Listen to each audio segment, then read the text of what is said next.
Part 1. You will hear a woman asking a shop assistant about DVD players. You now have 30 seconds to read questions 1 to 4.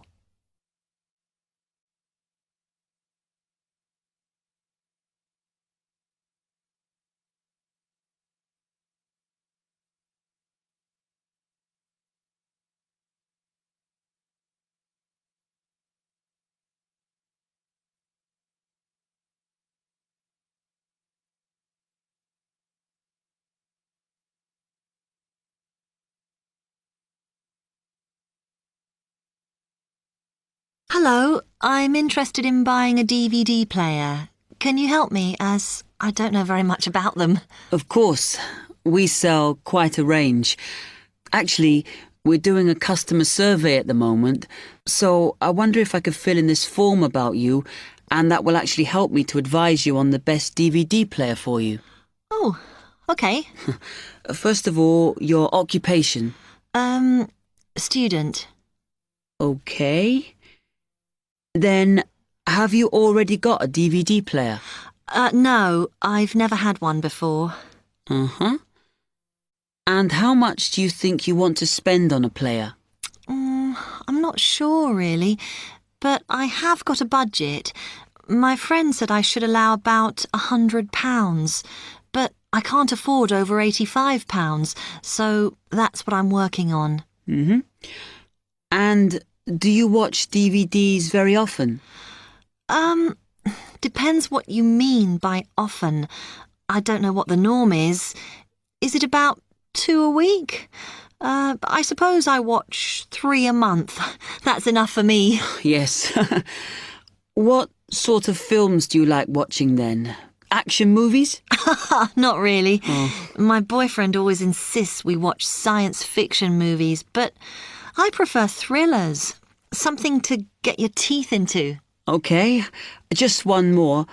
Do you watch other DVDs? Ones that are not films, like music or something?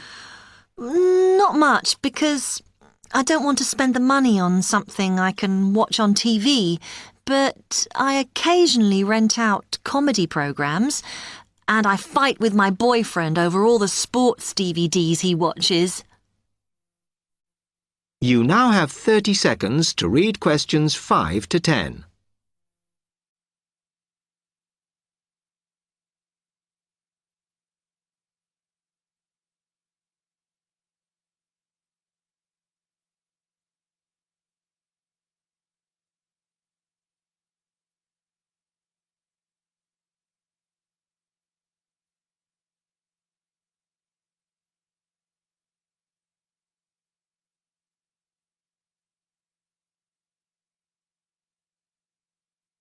Okay, let me explain a bit to you about the DVD players that are in your price range. First, there's the DB30, which has only got basic features, but it is a bargain at £69. Now, all the DVDs come with an after-sales service that starts when the guarantee runs out. As it's so cheap, the DB30 comes with a limited after-sales service, as it only includes parts. You would have to pay for most of the repair. Seems okay. Then, a slight grade up from that is the XL643. This comes with an additional feature in that it has an extra button allowing you to record. That's quite useful. Oh, yes. That would mean spending less on DVDs to watch. Yes, so you'd make the extra money back on it that it costs. Let me see how much it is. Yes, that one's actually reduced at the moment from £79 to £71.99. Oh. I think it's worth the extra myself. And is that the same level of after-sales service as the other one? Well, you get a bit more for your money because what we're offering is a discount on labour. So you don't pay the full price if you have to call an engineer out. I see. Then the last one is this Tri-X24. It's a very good player, and you can use it to listen to your CDs as well as watch DVDs. It looks nice, but I bet it's expensive. No, it's not top of the range. Let's see. Yes, it's £94. But what you have to remember is that includes insurance, so you don't have to pay extra for that. And it comes with a guarantee that's valid for 3 years, as opposed to the usual one. What do you think? Maybe.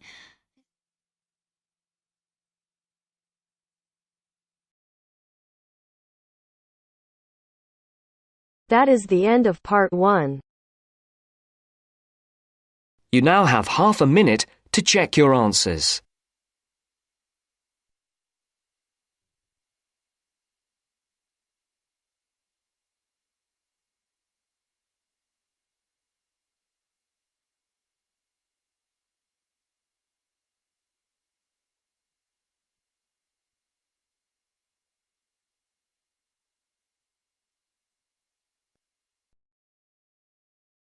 Now turns to part 2. Part 2.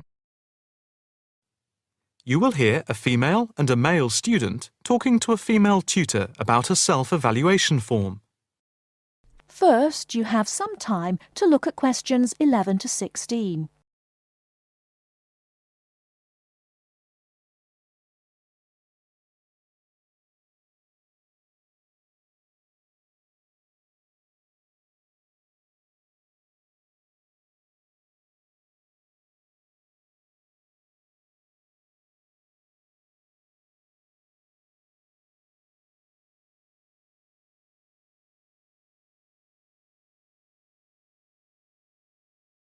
Now, listen carefully and answer questions 11 to 16. Now, Mark and Anna, I have to say that I thoroughly enjoyed your joint presentation on the application of robotics in a non-industrial setting to the group on the 2nd of December, and it is clear that you have both devoted quite a lot of time and effort to it. Have you had a chance to fill in the self-evaluation form for the session? Yeah, we have. So, Mark, what do you think overall? Well, generally I felt the presentation worked very well. In fact, we seemed to hold the attention of the others throughout. And the pace of delivery was fairly even, as were the range of activities we organised. I agree with Mark, but I'm not sure we were comprehensive or academic enough. No comment, really, except that I don't think there was any question of it not being thorough. I think we were a bit too chatty and too jokey at times, rather than formal. OK, what do you think were the best areas? And which do you think can be improved on? Well, everything could have been improved on. I felt very good about the handouts. We'd spent a lot of time putting them together. They had a very professional appearance as we bound them into a booklet. To me, the handouts were the best part, as we had a very extensive bibliography and the booklet seemed to go down well. The booklet you did for the handouts certainly showed you had done a lot of work. But I think that you put too much material into it, and people got distracted by it. Perhaps you could have cut the handouts by about a third. I see. When I come to think about it, maybe you're right. OK.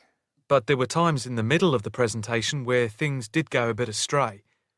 I think that was my fault, when I got the PowerPoint slides out of sequence and I had difficulty getting back on track. I also think we rated our technical ability too highly, especially when operating under pressure. I had never done a presentation with technical equipment before, so it was a steep learning curve for me in particular. Yes, I think you could have done with a bit more practice with the equipment beforehand.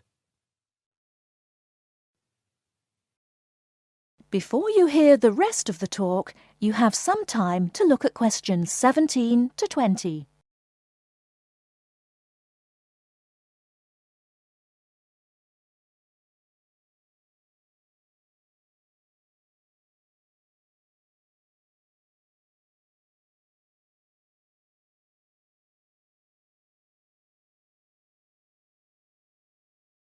Now listen and answer questions 17 to 20. What about the next item on the feedback form? The aims and objectives. I think they were very focused, and we followed them through well, I think. We wanted to show how Europe was lagging behind other areas of the world. Yeah, I think they were clearly set out. Yes, agreed. No comment there. The diagrams and charts were appropriate. Yes, I have put that too. They did work well in helping to illustrate and break up the presentation by cutting down on the number of words and text on the screen. What about delivery? Well, I think our performance was average. It was difficult to coordinate speaking and presenting the material at the same time. I was quite self-conscious of what I was doing. It was down to a lack of experience. Unfortunately, both of you had the habit of standing in front of the projector, so you kept blocking the image on the screen. To me, this is the area that requires the most improvement. The section on the predictions of the commercial application in the future, I think, appeared a bit haphazard. To me, it was a weak point of the presentation. And I think that some of the slides could have had fewer words. And we could have done some fancy graphics with the words. If you had to give yourselves a mark overall, how much would you give out of 10? 6, maybe? I'd be happy with that. Though bits were probably nearer a 7. So I'd say a 6. Anna, what do you think? I think for me it's perhaps a 7. OK. Did you find the task and the evaluation useful? That is the end of part 2. You now have half a minute to check your answers.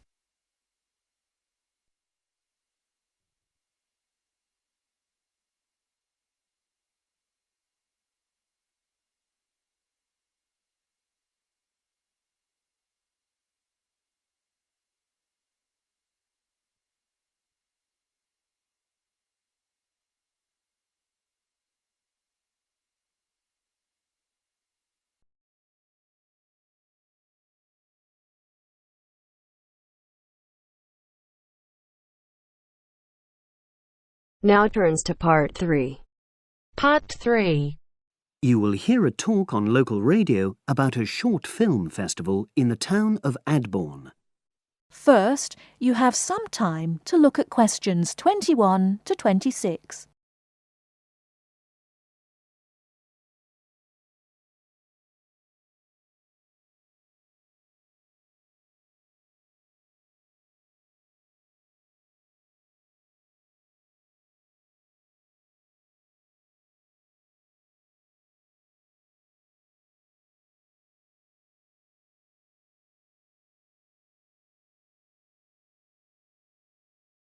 Now listen carefully and answer questions 21 to 26. Today we're pleased to have on the show Fatima Johnson, who is the organiser of the Adbourne Film Festival. Welcome, Fatima. Hello. Can you tell us a bit about the background to the festival and what it brings to the town? Well, the festival was started in 1996 by the then Mayor of Adbourne, Joanne Smith. She wasn't a filmmaker herself. She'd actually been a very energetic tourism development officer for many years. But Adbourne had run a classical music festival, which had been becoming less and less popular in recent years. Joanne was looking around for something to replace it and to use funds allocated to it to promote something which local people can enjoy. Great.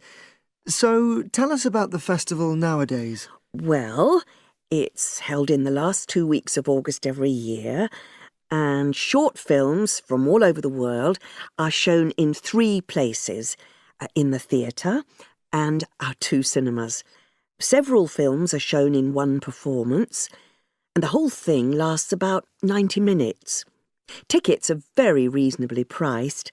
Under 12s used to get in for 50p, but now we charge just £1, which is still very good value. £1.50 for students and £2.50 for everyone else. Performances are advertised all round town and also on our website, www.adbournefest.com. If you're interested in attending any performance, you can buy tickets online, of course. And you can also get them in the library, which is right next to the main shopping area. I'm afraid this year tickets are no longer available from either of the two cinemas because of restricted opening times. I understand you also run a film competition? Yes, for under 18s. We have a different theme every year. Last year, for example, the theme was Future Planet, and the winner was a 10-minute documentary encouraging youngsters to be more aware of environmental issues, focusing on getting school kids to cycle to school instead of going by car. This year, the theme is Sporting Nation, so there'll also be lots of ideas to choose from. Now, we're always on the lookout for new local talent, so if you live in the Adbourne area and are under 18, you should have a go. We have an excellent prize every year donated by local businesses, shops, hotels, etc. This year, you can win a high-spec movie camera worth over £800. Application forms are on the website, and the deadline for sending in your film to enter the competition is the last day of July. It's May now, so you'll have the whole of June to be working on it. Before you hear the rest of the talk, you have some time to look at questions 27 to 30.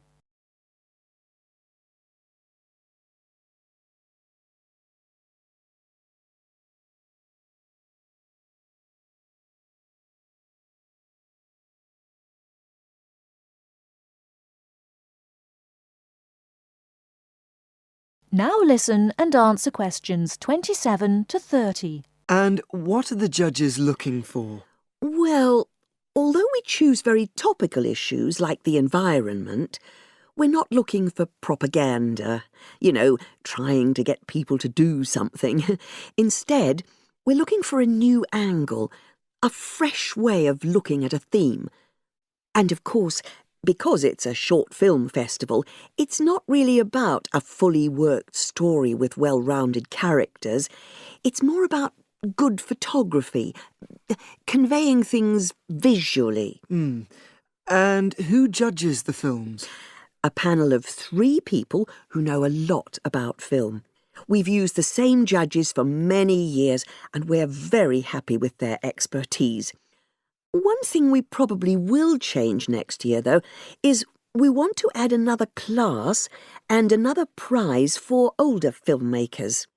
We'll keep it at a maximum of 10 minutes, though. The length works well for our festival. We also want to use different venues for the film shows, such as community centres and at least one school.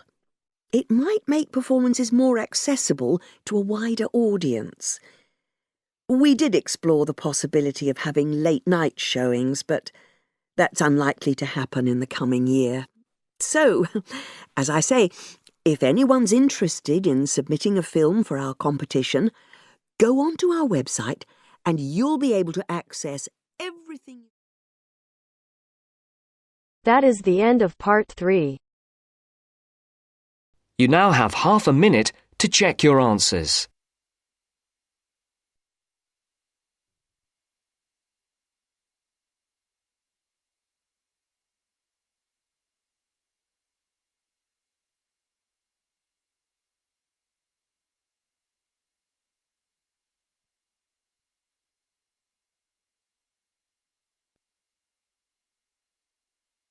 Now turns to part 4.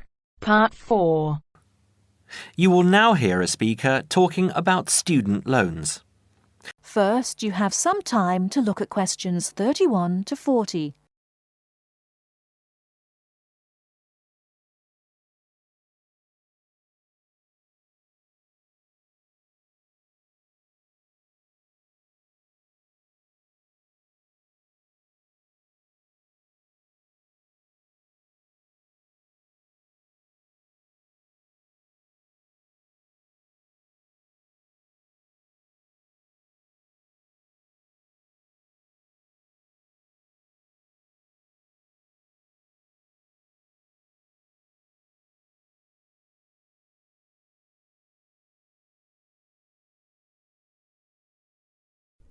Now listen carefully and answer questions 31 to 40.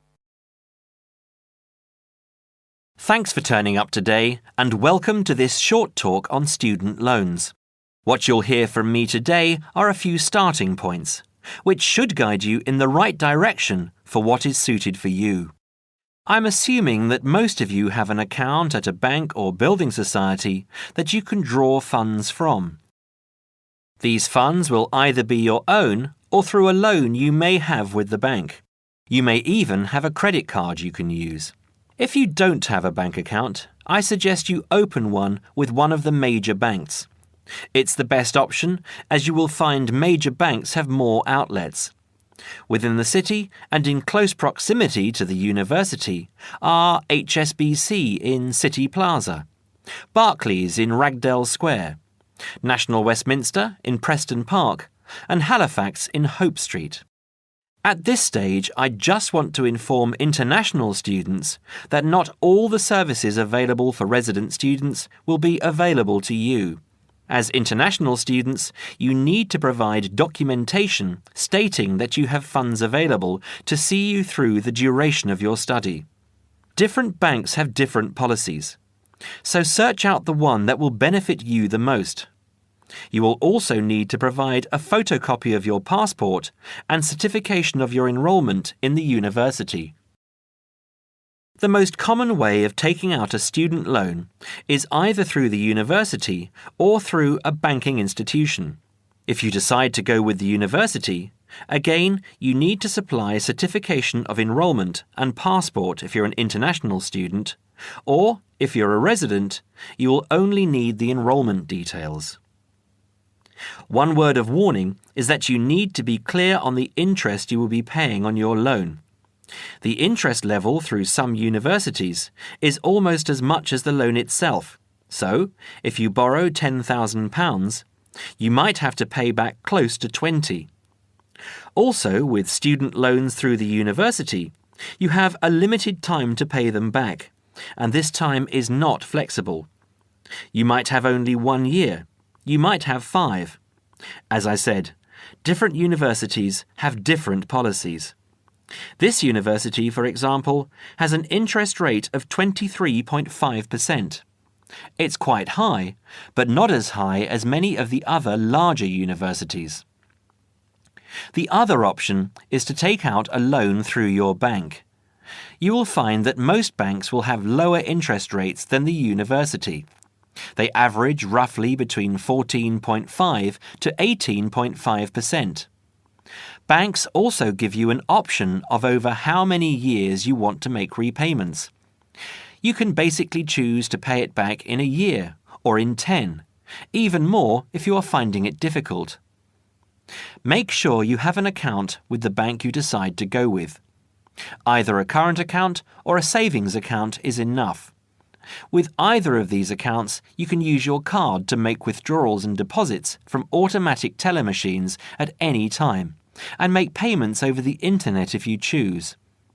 You can also use Maestro, one of the systems which automatically take the money from your account at a time that you have specifically stated, and deposits it into a nominated account of your choice. You might decide to have £150 taken out each month, and each month this is what will happen. Also, check what fees apply with what services. Some services are free of charge, but they are few and far between. OK, so that's all from me. If there are any questions related to what I've covered today, please raise your hand. That is the end of part 4. You now have half a minute to check your answers.